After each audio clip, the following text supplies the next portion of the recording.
There is a lot of unrest in the world, so today we share a message of love according to the Bible. Because what does love do to a person? Once upon a time, there was a city called Corinth, a bustling port city full of merchants, sailors, and craftsmen. In the midst of the hustle and bustle lived a community of Christians led by a wise man named Paul. Paul had a deep love for this community and for you, and wanted to teach them and you something valuable: the true nature of love. On a sunny morning, the church gathered in their simple meeting room. The atmosphere was warm and expectant because Paul had announced that he had an important message to share. When everyone was quiet, Paul began to speak. "Dear friends," he said in a soft but piercing voice, "I want to tell you something about love that you must never forget. Even if I speak in the tongues of men and of angels, but do not have love, I am only a noisy gong or a clanging cymbal.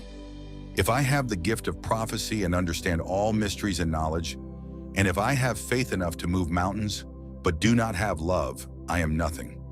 Even if I give all my possessions to the poor and hand over my body to be burned, but do not have love, I am nothing." Does Paul touch your heart too? Love is patient. Love is kind. It is not jealous. It is not boastful. It is not proud. Love does not behave rudely. It does not seek its own interests. It is not provoked. It keeps no record of wrongs. It does not rejoice in wrongdoing, but rejoices with the truth. It bears all things, believes all things, hopes all things, endures all things. Love never fails, Paul continued. Prophecies will pass away, tongues will cease, knowledge will pass away. For we know in part and we prophesy in part. But when perfection comes, that which is in part will pass away. When I was a child, I spoke as a child, I thought as a child, I reasoned as a child. Now that I have become a man, I have left childish ways behind. For now we see only in part, as in a mirror, but then face to face.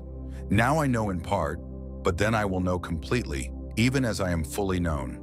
Paul paused, letting his words sink in. "Now these three remain: faith, hope, and love. But the greatest of these is love." With these words, Paul concluded his speech. The people sat silent, deeply moved by the beauty and truth of what they had heard. They knew they had learned a precious lesson, one that would change their lives forever.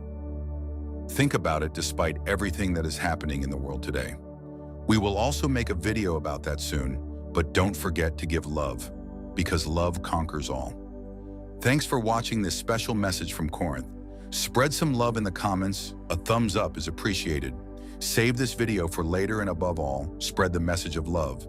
To close with Paul's words, "Now these three remain: faith, hope, and love, but the greatest of these is love."